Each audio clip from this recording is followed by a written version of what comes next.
construindo isso a partir da arqueologia, e Israel? Israel podia ter festivais da agricultura ou não? O que você acha? O que você acha? Eu já falei que tinha uma história pagã, que os pagãos celebravam a agricultura para os deuses, já mostrei alguns exemplos aqui envolvendo inclusive Baal também, que era um deus da agricultura. E enquanto você vai respondendo aí o que você acha de Israel, se Israel podia ter festivais de agricultura ou não, eu vou contar para você uma história do Baal. Eles acreditavam, os pagãos, que o Baal era um deus que morria todo o inverno e ressuscitava todo o verão. Então eles tinham que fazer um culto sempre para que o deus ressuscitasse. E se ele ressuscitasse, aí a agricultura era farta. Tanto é que Baal, em algumas versões dele, ele está com uma foice na mão, outras ele está com um raio, outras ele está com um feixe de trigo na mão, que era o deus da agricultura, assim como a Áshera era a deusa da agricultura. E enquanto você vai respondendo aí, eu quero fazer um convite para você. Quer estudar a Bíblia comigo? Então entre na plataforma A Bíblia Comentada. Tudo que eu passo aqui toda segunda-feira é apenas uma ínfima parte do que está aguardando você lá. E muita gente fala assim, Rodrigo, eu quero até assinar a Bíblia Comentada, o problema é que eu não tenho tempo. Bom, para começo de conversa, quem quer dá um jeito, quem não quer dá uma desculpa. E a Bíblia é algo sério, que você tem que levar a sério na sua casa. Mas fica tranquilo que eu vou ajudar você. Sabia? E se alguém está me assistindo agora, que é aluno do Bíblia Comentada, dê o seu depoimento aqui se o curso está sendo válido. Eu nem gosto de chamar de curso, que é um estilo de vida a Bíblia Comentada. Todos os dias desse ano, eu estou colocando um estudo bíblico de 8 minutos, mais ou menos, um pouquinho mais ali, todos os dias, para que você possa ouvir uma explicação bíblica em doses pequenas, adaptadas ao seu tempo. Todos os dias. Não é verdade? Você que é aluno do Bíblia Comentada, comenta aqui. E, além disso, para quem quer aprofundar mais, quer ter mais tempo, nós temos mais de 400 aulas guardadas, gravadas ali. E questões de busca, você tem a minha participação de outros especialistas, e você ajuda assinando o Bíblia Comentada, em primeiro lugar, a você mesmo, que vai ter conhecimento da palavra de Deus. Você vai ver que eu apresento a minha opinião, quando eu tenho opinião divergente, eu apresento a outra também com respeito, então não é uma coisa manipulada. E você vai beneficiar a sua vida espiritual e sua família. E, além disso, você sabe que o Bíblia Comentada ajuda em causas humanitárias, ajuda a manter o MAB, o nosso Museu de Arqueologia Bíblica, outras pesquisas que trazem mais informação como essas para você. Nós estamos indo agora com a equipe de arqueologia para Israel, e uma parte das passagens aéreas, dos que estão indo escavar comigo, é o Bíblia Comentada que está mantendo. Tá bem? Então, que tal você fazer parte dessa família também? Pronto para responder sobre Israel? Israel tinha celebração, festival da agricultura ou não? Eu vou ler com uma passagem bíblica. Deuteronômio, capítulo 16, versículos 16 e 17. Olha a lei que Deus deu através de Moisés. 3 vezes por ano celebrarás festa ao Senhor teu Deus nos lugares que o Senhor escolher. Nas festas dos pães asmos, na festa das semanas e na festa dos tabernáculos. E nenhum se apresentará diante do Senhor de mãos vazias, cada um conforme a dádiva que lhe der o Senhor, de acordo com a bênção que o Senhor teu Deus te fizer concedido. Ou seja, durante 3 vezes no ano, 3 datas do ano, todas as tribos deveriam sair do seu lugar de domicílio e irem até o centro onde estava o santuário, primeiro em Siló, depois, quando a arca vem para Jerusalém, passa a ser em Jerusalém, diante do templo do Senhor. E olha essa imagem aí de Iá, que dá para você ter uma ideia.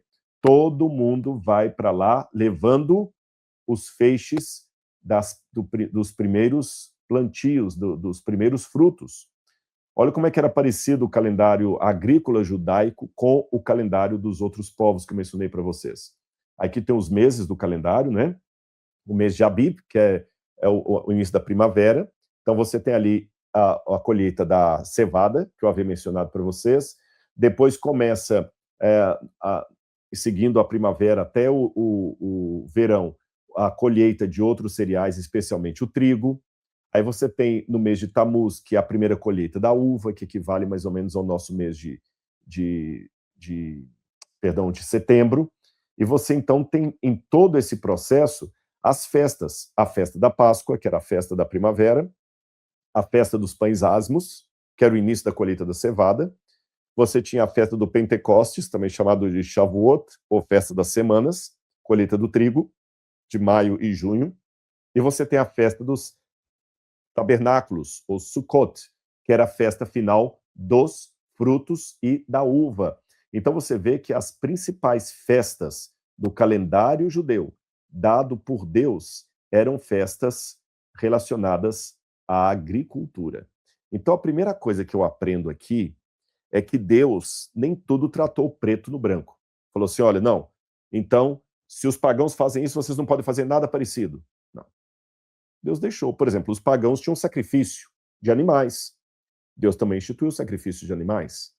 Os pagãos tinham templo. Os hebreus tinham templo. O que a gente aprende? Muitas vezes o que o pagão faz é o pagão que está distorcendo uma prática que veio desde Adão.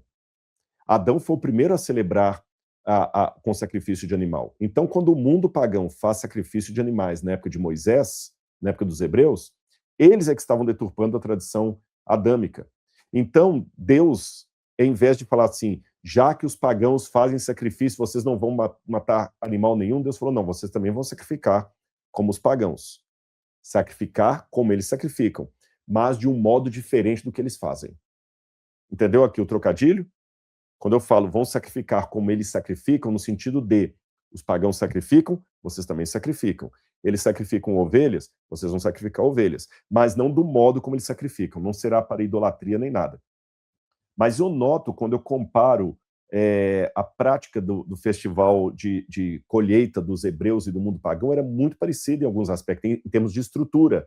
Por exemplo, a frequência.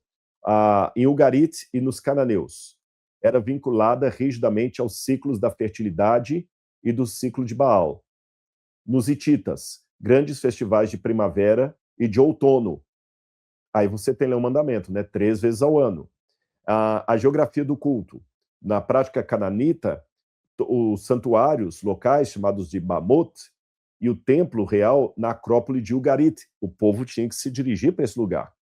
Também nos hititas. Tinha peregrinação obrigatória das províncias para a cidade sagrada, por exemplo, Arina. E os hebreus tinham que ir até Jerusalém. Exigência de ofertas. Os pagãos, quando iam para as suas festividades religiosas de colheita, eles tinham que levar algo para entregar no santuário. Os hebreus também. Então, eu noto que a postura de Deus não era tanto de se eles fazem, vocês não podem fazer.